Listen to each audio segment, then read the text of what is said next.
if it's e to the 2x, then where are we headed if u is e to the 2x? Like, what pattern will that match? Yeah, that would look like tangent. If u is e to the 2x, then we've got an a squared and a u squared, and then this is hopefully du. So if u squared is e to the 4x, we square root both sides, then u is e to the 2x. And so that would fit the tangent stuff down here. We take a derivative, we get e to the 2x times 2. So that's good news. We need a 2 and a 1/2. So I got 1/2 antiderivative of du over a squared plus u squared. That's good. That's inverse tangent. And again, you kind of had to know that going in. You had to, you kind of have to be familiar enough with these to recognize what's going on, and then try to put the details on there and see if it works out like you hoped it would. And this one did.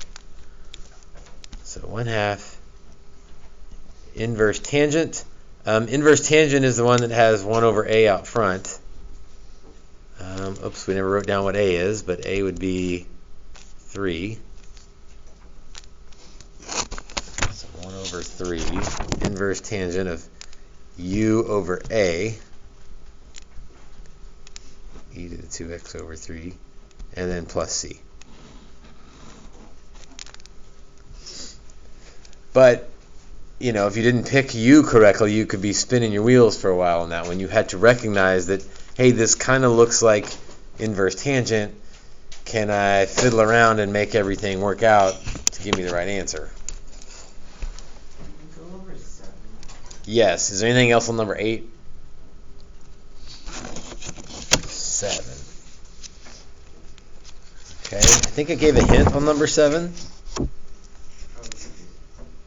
What's that? You did. I forgot you gave us hints. And this one, I'm looking at the denominator. It's 1 plus something squared. So maybe it's an a squared plus u squared. If u is cosine of x. And then du would be negative sine of x. So that's fixable. And so this is another one that's du over a squared plus u squared, which is an inverse tangent problem.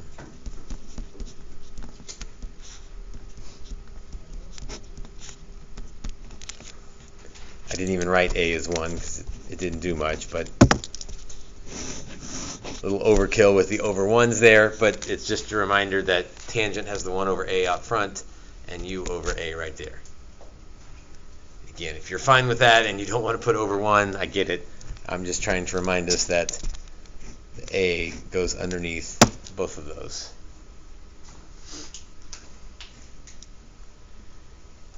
Emma, you said number 9 earlier? Oh, I'm glad you asked number 9 because we've got limits on this. So we'll need to do the integration, but then we'll need to do plug in the top minus plug in the bottom. So this is another one that looks like tangent. A squared plus u squared. So if u is 2x, du would be 2. I can handle that. Let's put a 2 in the top and a 1/2 out front.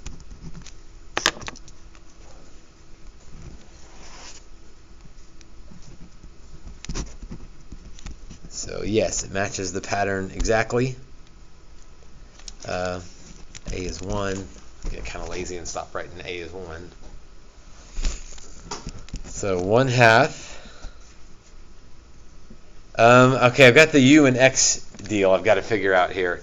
Do you want to do everything in terms of u, or do you want to put the stuff back in terms of x and then use our original limits? Oops, I heard both answers. It doesn't matter. We can do it with u or with x. You know what? I'm going to do it with u because there's 2 questions on the test that specifically test the answers are, I'll tell you what the answers are in a moment. They specifically test if you've made the swap. So let's go ahead and make the swap and we'll do this whole thing in U. So if I plug in U of 0, that would be 0. And if I plug in root 3 over 2, I get root 3. So now I've changed my answer, or I've changed my limits to U limits.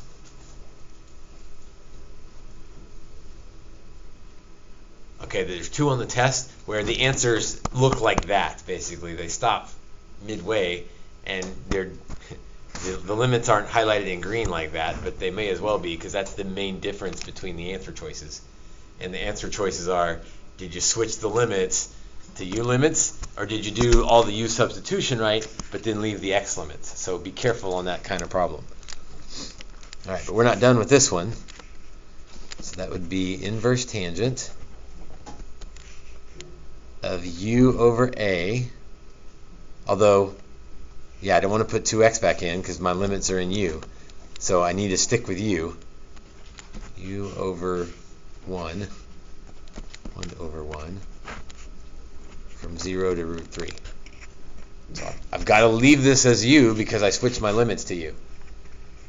If you wanted to leave your limits as X limits, then you would switch this back to 2x. Either one's fine.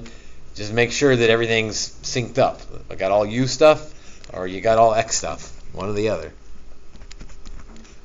So 1/2 inverse tangent of root 3 minus inverse tangent of 0.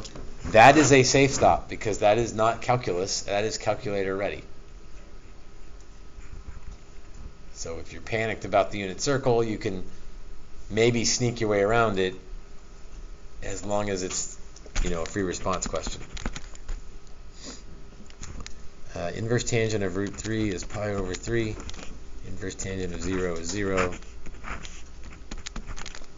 So, there's another safe stop. Pi over 6 if we really wanted to get all the way down to a best answer.